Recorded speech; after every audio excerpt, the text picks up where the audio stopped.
Listen up, folks. I need to share something that came to light recently about my wife, Sherry. It turns out she was involved in a relationship with a younger man. I've got the evidence right here, and I want you all to take a look. These pictures were taken during a family gathering, and what unfolded next was quite unexpected. During our annual family get-together, my husband, Neil, abruptly stood up and declared to everyone that I was having an affair. He distributed the photos to 15 relatives, including in-laws. As everyone examined the pictures, confusion spread across their faces. Some questioned Neil, demanding an explanation. "What's this all about, Neil?" they asked. Sure, the photos showed Sherry with a young man in a suit, but it wasn't immediately clear what was going on. Neil persisted, pointing out that the suit was an expensive luxury brand, insinuating that Sherry had been secretly meeting with this well-dressed guy. To add fuel to the fire, he presented another photo featuring a different man than the one in the suit. My father-in-law and mother-in-law, standing together, were visibly shocked. My mother-in-law, in disbelief, questioned Sherry about the truth. Sherry admitted to meeting these two men without informing Neil, expressing regret for not being forthright. In response, Neil seemed disappointed but took pride in his perceived victory. He emphasized Sherry's admission, claiming, "Did you hear what she just said? She said she could never tell me. Of course, she can't tell me that she was a married woman seducing two young men." A heavy silence descended upon the room as Neil declared his separation from Sherry. The atmosphere grew cold, and tension filled the air. Amidst the solemnity, I couldn't help but burst into laughter. "What are you saying?" I exclaimed, unable to contain my disbelief. I felt a wave of sadness wash over me. I couldn't believe how foolish I had been. My words didn't just elicit a reaction from my husband. They resonated with all our relatives gathered there. It wasn't surprising that those suspected of cheating on my husband found my situation amusing. Their laughter seemed to pierce through the icy tension in the room, fueled by anger and disbelief.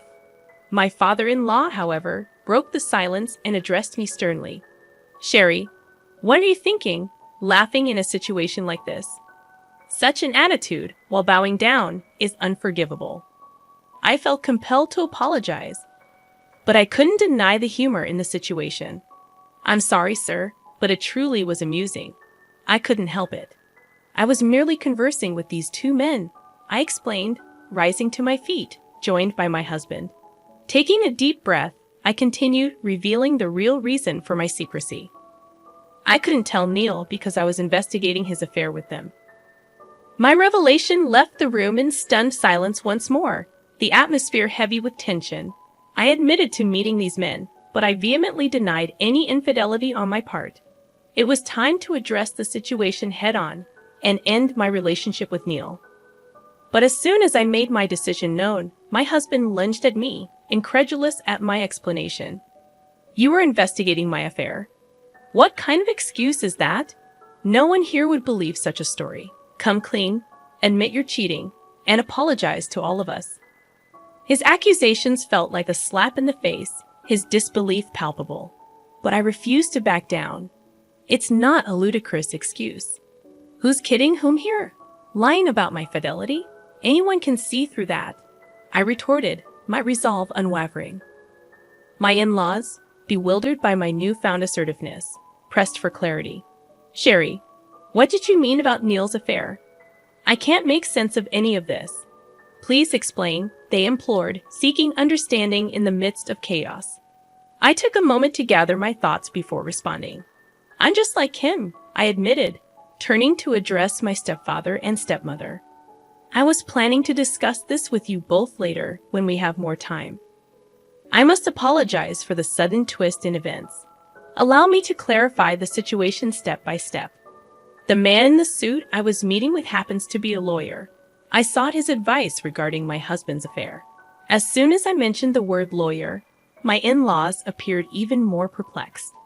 To shed light on the matter, I picked up one of the photos my husband had distributed and directed their attention to the lawyer's badge on his suit, though it was barely visible in the picture. Approximately 6 months ago, Neil underwent a noticeable transformation. He had never been particularly concerned about his appearance, but suddenly he began purchasing high-end products without informing me. Earlier, he remarked that the suit in question belonged to a very expensive luxury brand. It seemed that he had picked up this habit during his newfound attention to personal grooming. As I explained, my in-laws and relatives listened in silence, but my husband's face turned red with immediate denial. He questioned my accusations, asking what was wrong with being well-dressed.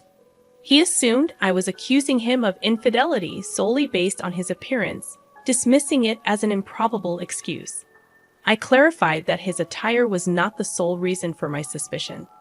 I had confronted the issue directly by speaking with the woman he was allegedly involved with. Astonishingly, her husband had approached me first, initiating the conversation. Turning to my in-laws, I pointed out the photo my husband had given to my father-in-law, revealing the other man in the suit as the spouse of Neil's supposed lover. Neil, still in disbelief, exclaimed, "Are you being serious? Is this some kind of coincidence? It's hard for me to believe." I couldn't believe it myself when Jimmy, a close friend of mine and the husband of the woman my husband was cheating with, sought my advice. It was a startling revelation. For the past 6 months, Jimmy suspected his wife of infidelity and confided in me about it. In collaboration with Jimmy, we decided to hire a private investigator to delve into the matter.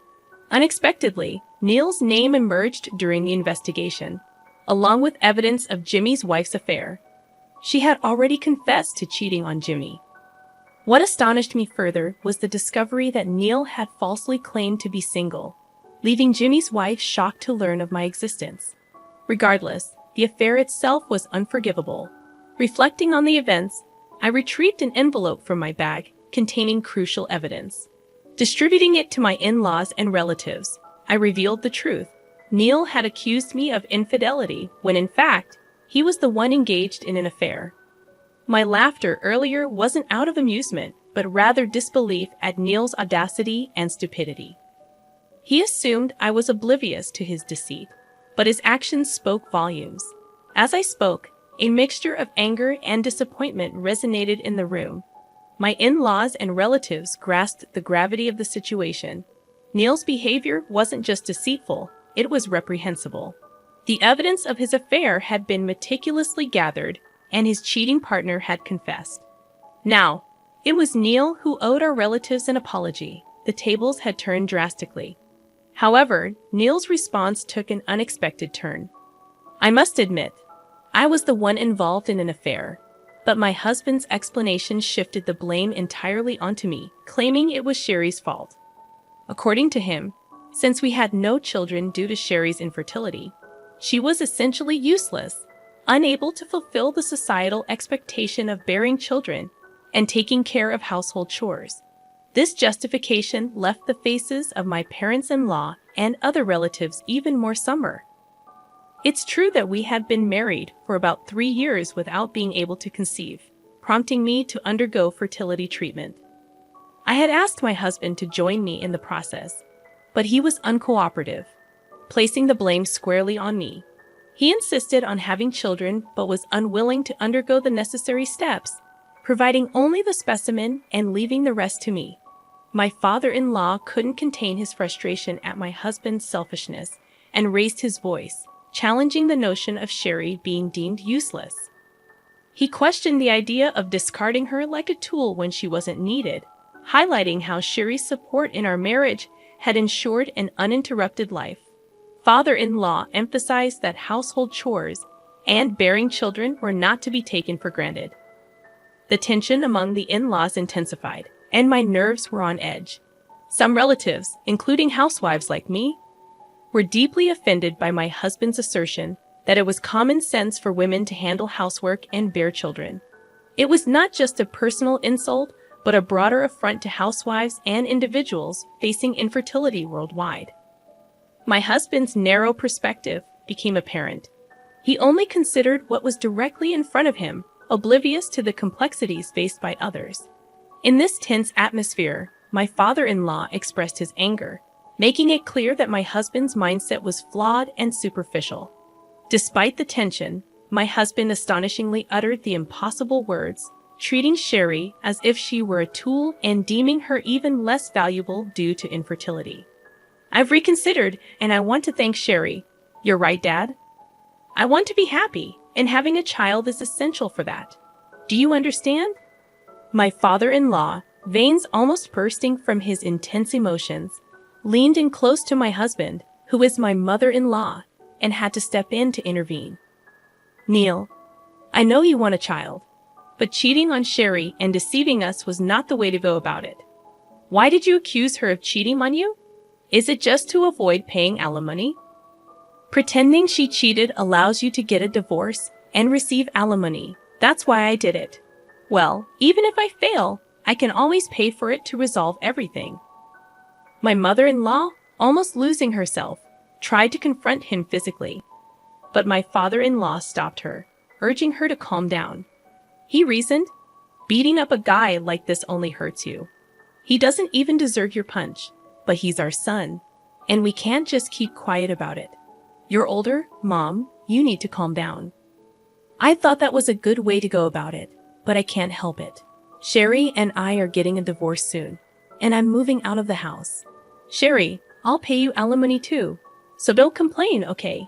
And don't come crying back to me about how much you miss me. Whatever, do what you want. You're the one who should better not come crying back to me after our divorce. I'm not going to cry for you, you idiot. Well, this will be the last time. So I'll just hear you say goodbye, Sherry. What do you have to say? All the relatives were already in a state of anger, beyond furious at him, who was swearing to the very end. In the midst of this, I smiled at him and gave him a few words. You said you'd throw me away because I'm infertile. But that's a funny thing to say because I'm not infertile. You are. What? What'd you just say? I'm not infertile, and now you're throwing me away. I don't care anymore, though. You've not only deceived me, but also your mom and dad and all your relatives. You were way out of line as a person, and I don't even want to breathe the same air with you anymore. Hey, Sherry, answer my question. What did you just say? That I'm infertile? My husband, who had been unbothered so far, was finally upset. I'm not bluffing. It was you who was infertile, not me. When I asked for fertility treatment, you blamed me and were uncooperative. You just gave me the specimen and left the rest to me. And that's when I found out that you were infertile. Screw you. You're lying, aren't you? You're lying just to get me in trouble, aren't you? I don't believe you. I don't need your belief anymore. It doesn't matter now that I know the truth about you. My husband desperately interrogated me. My in-laws and other relatives were unaware of his infertility, and it must have been surprising for them. However, the revelation no longer held significance. The consensus among the relatives was clear: my husband and I should get a divorce. It may not matter to you, but it matters to me, Sherry. Why didn't you tell me? I wanted kids, didn't you know? He questioned. I explained that I had tried to tell him, but he wouldn't listen. Instead, I sought advice from my friend Jimmy, only to discover that Jimmy's wife was having an affair with my husband. I'm never going to be able to have kids. Maybe with fertility treatments, maybe not. Well, for someone like you who doesn't value your family, I don't think you'll be able to continue your fertility treatments. Infertility treatment is hard work, and with the support of your family, you might have been able to continue. But you no longer have anyone to rely on, so why don't you just give up? I declared. He looked to his in-laws and relatives for support. But after all the inhumane things he had said and done, no one answered him. In the end, I divorced my husband, and Jimmy divorced his wife. We both filed for alimony, and Jim's wife blamed Neil for her divorce, causing him constant trouble. Despite his ongoing pursuit of having kids through fertility treatments, he struggled to find a marriage partner due to the repercussions of his actions. A few years later, I gave birth to a healthy baby girl. After my divorce, I remarried, even though I never thought it would happen. My current husband, who has also experienced divorce, expressed his desire to start a new life with me. We support each other, and my daughter is growing up in a happy environment. However, I don't take it for granted. I still believe